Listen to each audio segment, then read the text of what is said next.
Courtney. Today I'm here with 5 cards with the latest Simon Says Stamp card kit called Lucky Rainbow. Just showing you a quick look at what comes in the kit. This month you get 2 stamp sets. You get some embellishments, envelopes, a mini ink cube, some pattern paper there, some stickers by Doodlebug, and you get quite a few different cardstocks here. So we are going to jump right into the first card here, and these are all going to be very simple. So I took 3 different pink inks here by Simon Says Stamp, and I'm going to just do some basic stamping and create a border around my card panel.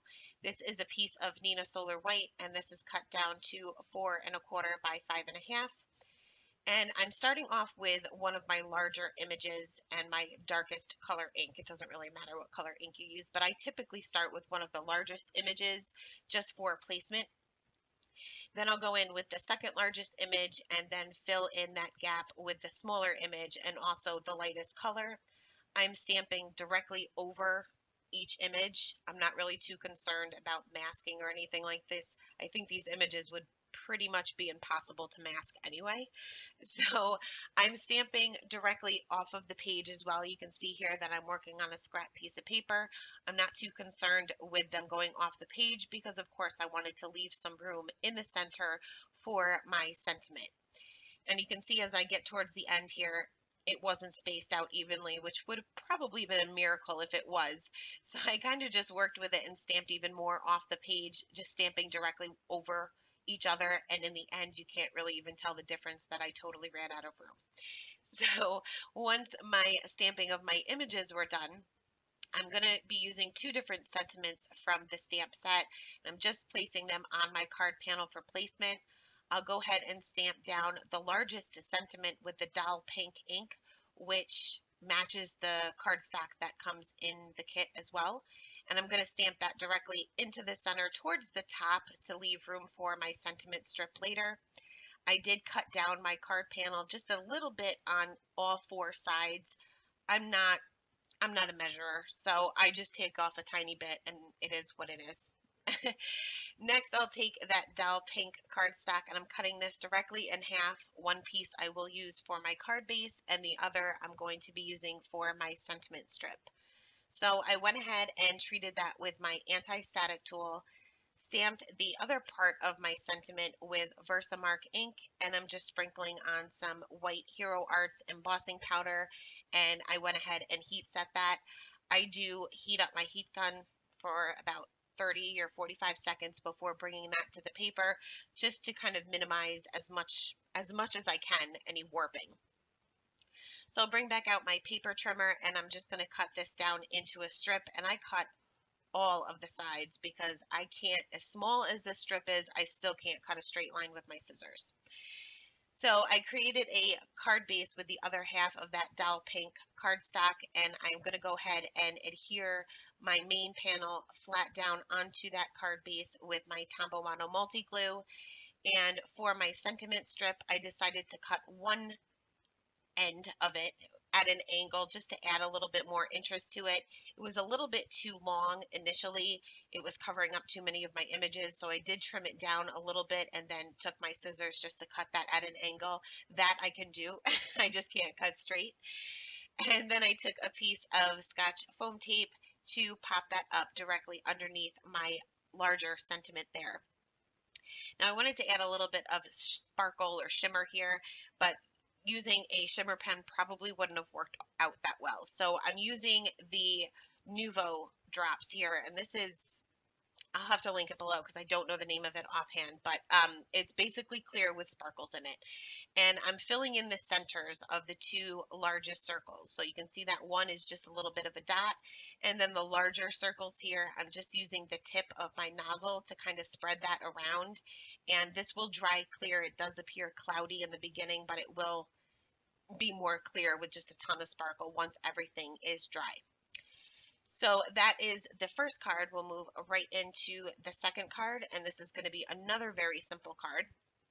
So I'm going to be using some of those same images from that larger stamp set, again working on a piece of Nina Solar White, and I'm using two different blue or bluish green colors of ink here, and I'm going to be using the lighter one. This is Audrey Blue, and I'm going to stamp all three of my images, kind of spreading them out because I'm going to be die cutting these, so I want to give myself enough space to allow that to happen.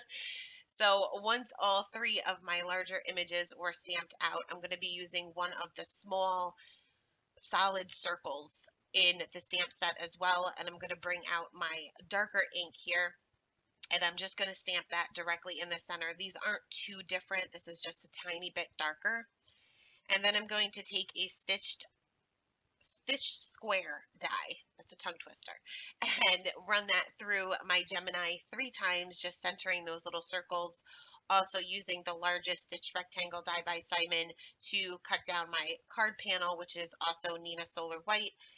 Kind of place them down and realize that they blended in too much with my background. So I'm going to be using 2 more pieces of Nina Solar White.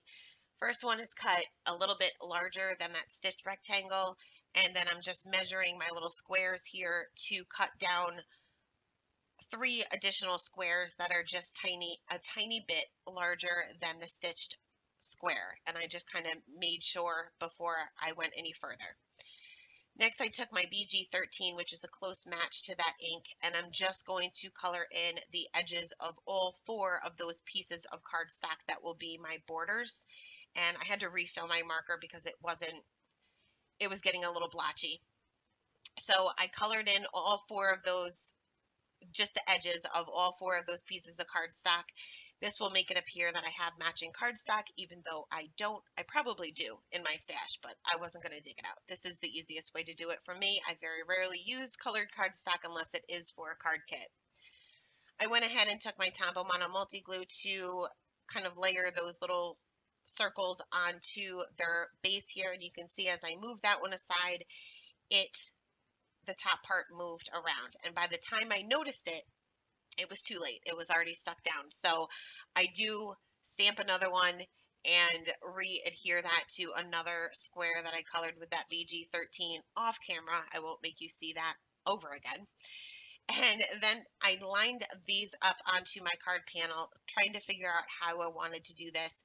They were so close to the edge that I wasn't going to really be able to give any space in between. And I was too nervous that if I adhered them one at a time, I wasn't going to be able to line them up perfectly. So what I ended up doing was I used my grid mat, flip these over, use my grid mat to make sure that these were perfectly lined up, and then I will cut a long piece of the Scotch foam tape, being I do want these popped up, and kind of make these all stick together. And I'm going to adhere these as if they were one single piece. And then I just cut another piece of the Scotch foam tape for the bottom, and you'll just want to kind of hold the bottom or the top, whatever part you're working on, to make sure that these don't move around when you're actually sticking that foam tape down. Place those onto my card panel for placement, and then lined up my sentiments, again using 2 different sentiments from this stamp set, just using my grid mat to make sure that they are lined up before popping those onto my acrylic block. And then using one of those same inks that we used for the circles, and to be quite honest with you, I'm not sure which one I used. It doesn't really matter. They're very close to one another. And I stamped that directly onto the bottom part of my card panel, then popped up my little funky circles there all in one piece. And just make sure that they're lined up before you press too hard, because once the Scotch foam tape is down, it's not moving. So if you kind of just lightly place it there, you should be able to move it. And you can see that I always struggle lining things up. So to add a little bit of interest, because this is super plain, I added some clear Nouveau Drops, a few around the sentiment on either side, and then I will take some glossy accents just to fill in those center circles that we stamped out with that darker color ink. I did have to let this dry before putting this onto a card base because I totally forgot to put it on a card base first. So next we're going to jump right into the third card, and I'm going to be using these same circles again. Going to use the cardstock that came in the kit, and this is called Green Apple. And I cut this just slightly smaller than an A2 size note card to begin with. And I'm going to be using some of these other circles, but first I wanted to stamp my sentiment because I'm going to be creating another border essentially, but I'm going to be doing this a little bit differently. So I wanted to stamp my sentiment first. I'm treating this with my anti-static tool, the entire panel, because we're going to be pretty much heat embossing the entire panel. So I'm using one of the largest or larger sentiments as well as one of the small sentiments, just like I've pretty much done for every card, but I'm not going to be adding a sentiment strip here. I'm going to be stamping one at a time just for placement reasons. And then I realized that I was way off to the right. I should have used my Misty for this, but I didn't. And I'm just going to end up having to trim my card panel down even further later on. So I'm going to use a few of these different circles here. And again, not worrying about if I stamp over one another. I'm just being careful not to touch the card panel with my fingers. So you can see as it moves around, I'm kind of using the palm of my hand because I don't want to leave any fingerprints in case my fingers are sticky from the glue I've been using or the Versamark. I don't want any stray embossing powder to stick to areas I don't want it to stick to. So once I have all of my images stamped out and pretty much placed around the card the best I can, I'm going to be taking some gold embossing powder, and this is by Ranger. And I just work in coffee filter because it's just easier to pour back in the jar any excess, and then I can just throw it away when I'm done. And I sprinkled this over the entire card panel. And you just want to make sure that you're holding the edges of the card. So again, you don't leave any fingerprints. You will definitely get a fingerprint of embossing powder if you do that. So again, heated up my heat tool for about 30 to 45 seconds before bringing that to my card panel. I did have a few pieces of stray embossing powder that I just fixed up with a dry paintbrush there before heat setting that. And then, like I said, the sentiment was way over to the right. And you can it's definitely noticeable, especially now that I have all of my images on there. So I did end up trimming this down on the left-hand side and a little bit on the bottom or the top, I believe. Yeah, the top. And this, of course, was going to be much smaller than what I intended on making it. So we're going to have to create a border as well. First, I'm going to be doing some ink blending with Lucky Clover and Bundled Sage Distress Oxide inks, and I'm going to be using some of the blendability brushes, and these ones are from Trinity Stamps. Going directly in with the Lucky Clover, and I'm pretty much just going around all four sides of the card panel. I'm not bringing this color in too much.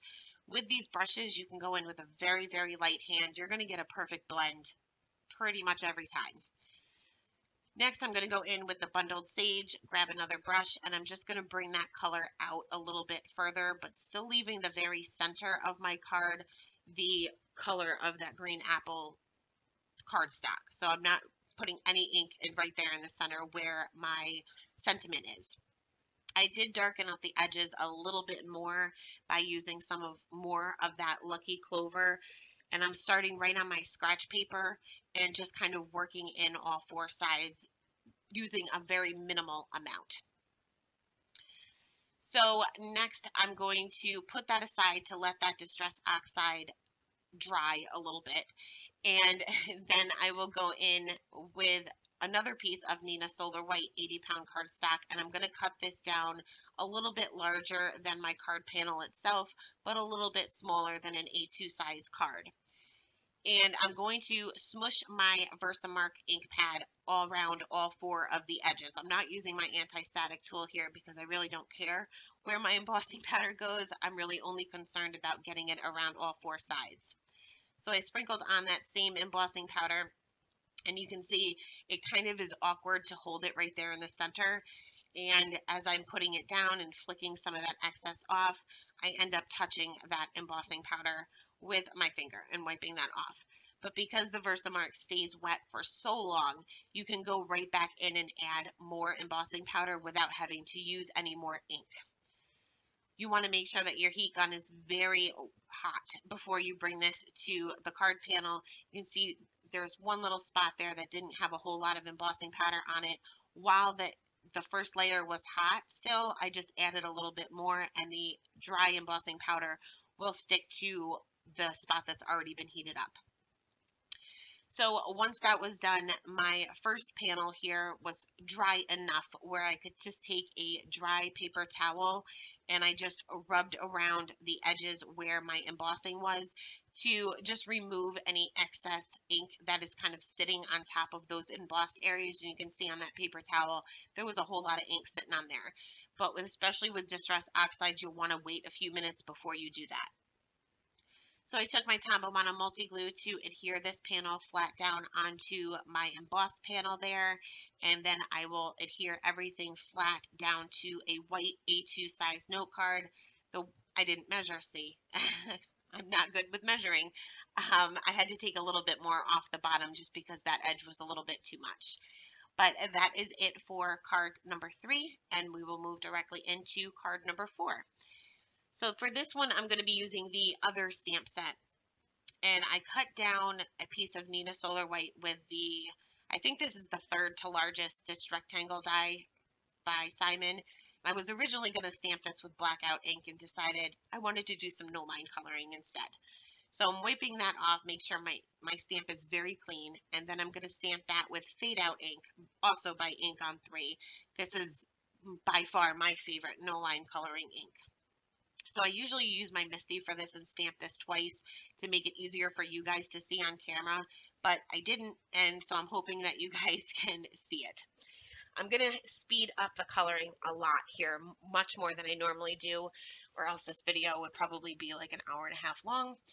Going in with my lightest color to map out my darkest areas.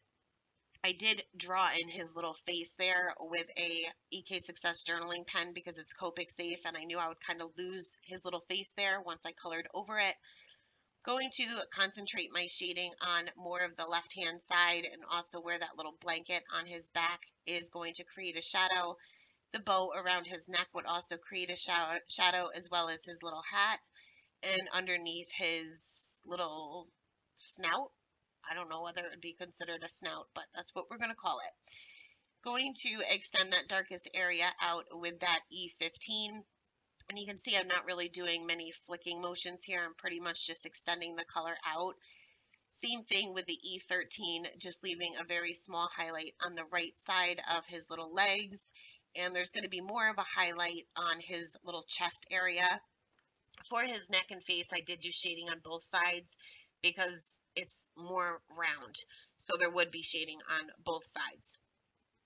Next, going in with that lightest color and just blending all of those areas out, including his little snout there. And I will go back in later to kind of blend this out even more. For his little feet or hooves, I'm just going in solid with that darkest color, not really doing any shading, not worried about any shading at all.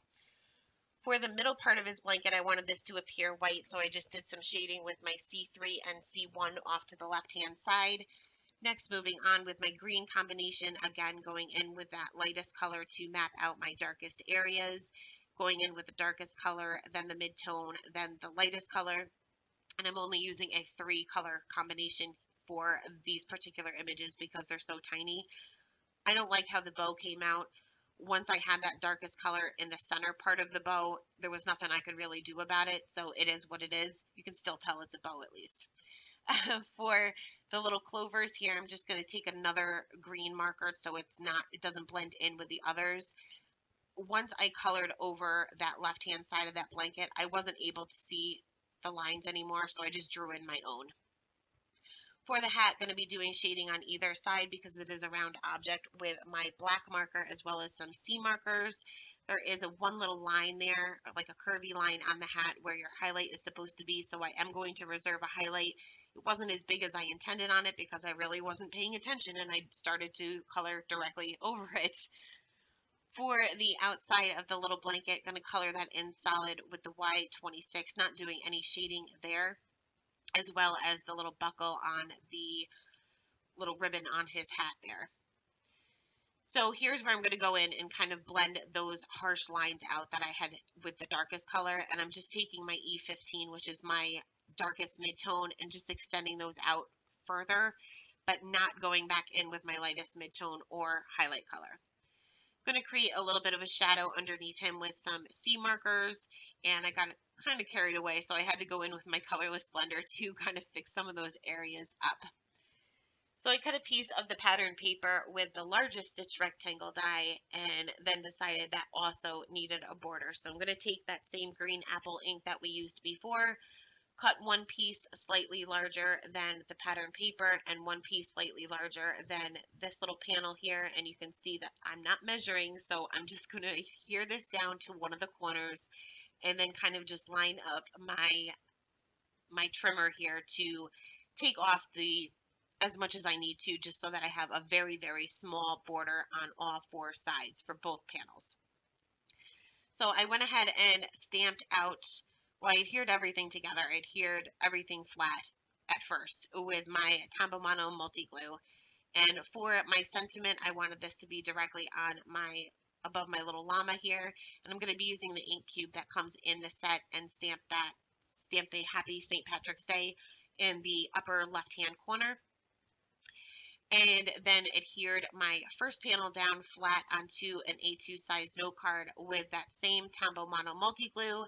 And then I decided to pop up my main panel, or my colored panel, with my Scotch foam tape. And 3 layers or 3 rows of the Scotch foam tape fit perfectly onto this particular panel. So I had trouble lining this up, because I always do. But as long as you don't press down, you should be good to go and kind of move it around as you need to. And that is card number 4, and we'll move on to the 5th and final card. So for this one, I couldn't resist using the embellishments that came in the kit for a shaker card. So I'm going to start by stamping out my llama here onto a piece of Nina Solar White. And it doesn't matter what size this is, I'm going to fussy cut this. And I am stamping this time with the blackout ink. And again, going to speed up the coloring, because I pretty much did my shading the same way as far as the location of my shadows. I just switched up the color combinations a little bit. So I'll speed this up. This will only take a minute. If you want to skip through it, feel free. Otherwise, you can just kind of see the color combinations that I used. But like always, starting off with my lightest color to map out the darkest areas, and then going in with the darkest color, and then the midtones, and then the lightest color. But my shadows and highlights are going to be in the same spot. And this one doesn't take quite as long because I have my black outline to fall back on. I'm not doing any no line coloring for this one. But I did want to make him more of a gray llama rather than a brown llama. Just kind of wanted to switch everything up a little bit. And I did color his hat itself green rather than black, and colored the little ribbon black. Use the same color combination. I think I used a 4-color combination for most things on this, and did a little bit of shading on pretty much everything this time. But you'll see the color combinations that I used. I did use that C3 and C1 just to make the inside part of that little blanket appear to be white, but I'm still able to see my lines this time, so I didn't have to kind of freehand my little clovers there. For this one, I didn't leave a highlight on his hat. I decided to make that actually a shadow on this one, and it turns out that I like the highlight a lot better. So whatever you guys choose to do, but that little wavy line is either supposed to be a highlight or a shadow. I prefer to make it a highlight. So using that same color combination that I used in the first one for my greens, except I added in the G46 for more of that mid-tone, being I did have a problem blending from that G28 to G24. It was a little bit too big of a jump, so I added that G46 and had much better results this time. Going to use a different green for the little clover, just so that it doesn't blend in too much with the hat, being it's right on top of the hat. In the end, to me, it's still blended in because I picked a green that was way too similar to the one that the ones that I used for everything else.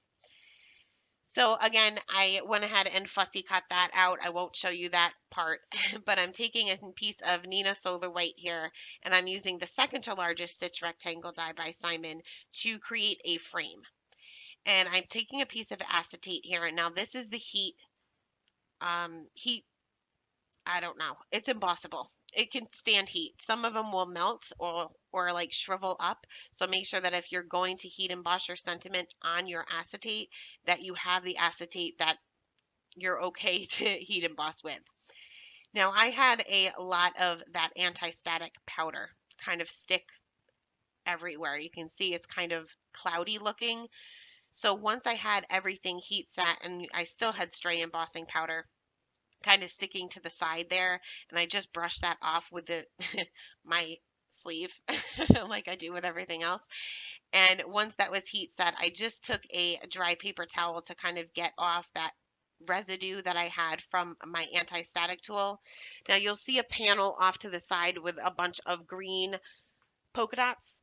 Ignore that because I hated it and I was originally going to use that as my background, but it made it just a little bit too busy. So I decided not to use that at all. So just ignore that for now. What I am going to use is that same green apple ink for my background. This is where I noticed like no way. You're not even going to see the sentiment. So I cut down a piece of that green apple cardstock to be 4¼ by 5½, which is the same size as the outer part of my frame, and I liked that a lot better. So for my acetate, I'm going to go ahead and stick that down. You can use any kind of double-sided tape here that is super strong. Just keep in mind that once it's down, it's down. You're not going to move it. I use my ATG gun just because I've never used my ATG gun for acetate before, and I found that it worked very well. But like I said, once it's down, it's down. So you may have to snip off some of the edges. I lucked out this time. I actually lined something up correctly, but sometimes you may just have to snip off any edges that might be sticking out. So next we're going to go ahead and assemble everything, and I'm just kind of laying my little llama there, see how or where I'm going to want him. I wanted him to be in the center, but it would cover up too much of that sentiment. So I'm going to go ahead and take my embellishments there, and I'm going to stick a few of them down so that they're not going to be shaking around. You'll have some that will kind of stay in place because anytime you have a shaker card, they all kind of settle to the bottom, and unless you're shaking it, it doesn't really look like much. This way we'll have some in the background no matter what. So I'm going to use my Scotch foam tape to pop this up, and I did do 2 layers of this. I cut it in half and just line that up on all 4 edges, making sure that each corner meets and there's no gaps. Peeled off the backing of that tape and then layered another layer the same way. Now, if you're going to be using this particular embellishment mix, I recommend doing 3 layers because these are pretty large that some of them don't really shake around as much as I probably would have wanted them to. So if you're using this kit, do 3 layers. It'll work out a lot better. So I went ahead and pretty much sprinkled in all of them, almost all of them, and then carefully removed the backing of the remaining Scotch foam tape, being careful that I don't get anything stuck and have all my sequins go flying because that's happened to me more than once. Went ahead and stuck that green apple ink to the back of it, being careful to try to line it up the best I can, and then adhered that to an A2 size card base. This is not going to have any kind of frame around it. The whole card is pretty much going to be the shaker card. Last, I took my little llama that I had fussy cut out with just a small white border around it, and I used that same Tombow Mono multi-glue to adhere this down. And this will take a second. It will stick to the acetate, but you kind of have to hold it there. It doesn't stick as fast. But that is card number 5. So here is another look at all 5 of the cards that we made today. Thank you guys so much for stopping by, and I hope you all have a wonderful day.